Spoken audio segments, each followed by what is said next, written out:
Hello friends, उम्मीद है कि आप लोग सब ठीक होंगे। आज के हम इस वीडियो में पढ़ेंगे कि फ्रिक्शन होता क्या है। Force that resist the motion, वो फोर्स जो किसी भी ऑब्जेक्ट किसी भी मोशन को रोके when the object come into the contact to in other object.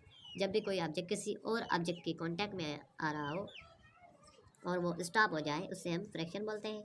जैसे कि वॉकिंग, जब हम वॉक कर रहे होते हैं, जो हमारे शूज़ की जो सरफेस होती है वो ज़मीन की जो सरफेस होती है उससे कांटेक्ट में आ रही होती है। जब हम दूसरा कदम उठा रहे होते हैं वॉकिंग करने के लिए,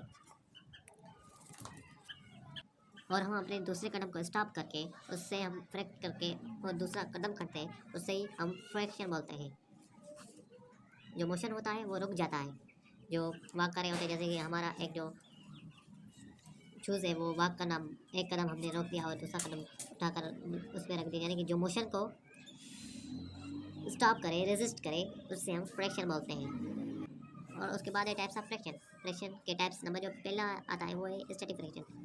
इट इज़ द फोर्स, ये एक फोर्स है acting on the body, acting on the object, जो किसी भी ऑब्जेक्ट पर एक्ट करता है एट द रेस्ट, किसी भी ऑब्जेक्ट को वो रेस्ट में लाता है। That resist its ability to start moving, जो किसी भी ऑब्जेक्ट को उसकी एबिलिटी से मूव करने से रोकता है।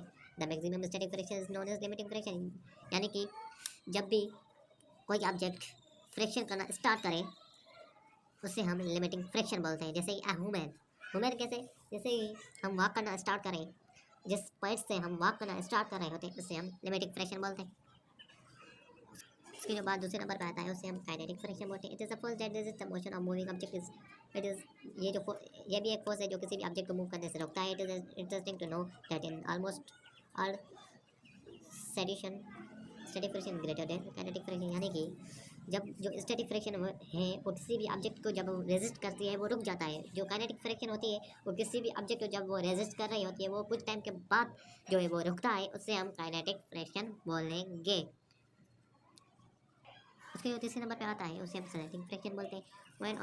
when one body slide over the other body, the friction between two surfaces is said to be a sliding friction, यानी कि जब कोई भी बॉडी किसी दूसरी बॉडी पर कांटेक्ट में आ रही हो और वो स्लाइड कर रहे हो, उससे हम स्लाइडिंग फ्रिक्शन बोलते हैं। जैसे कि हम आइस पर स्लाइड कर रहे होते हैं, उसमें फ्रिक्शन तो पैदा होती है, लेकिन वो स्टॉप नहीं होता, वो रेजिस्ट नहीं होता पूरी तरह, तो उससे हम स्लाइडिंग फ्रिक्शन बोलेंगे। उसके बाद जो फोर्थ नंबर पे है उससे हम बोलेंगे rolling friction. When a body move on the wheels, the friction is said to be a rolling friction. Rolling friction is much lesser than sliding friction, यानी कि ये रोलिंग जो फ्रिक्शन है वो स्लाइडिंग फ्रिक्शन से भी लेसर है, यानी कि कम होती है। जैसे कि कार जब हम ड्राइवर जो ड्राइव कर रहा होता है कार, जब उसके कार के जो व्हील्स होते हैं वो ज़मीन के सरफेस से कांटेक्ट में आ रहे होते हैं और वो रेजिस्ट कर रहे होते हैं, आपस में रोकने की बहुत कोशिश हो रही है, वो तब भी नहीं रुकते जब तक कि वो ड्राइवर जो है रेस देना नहीं छोड़े।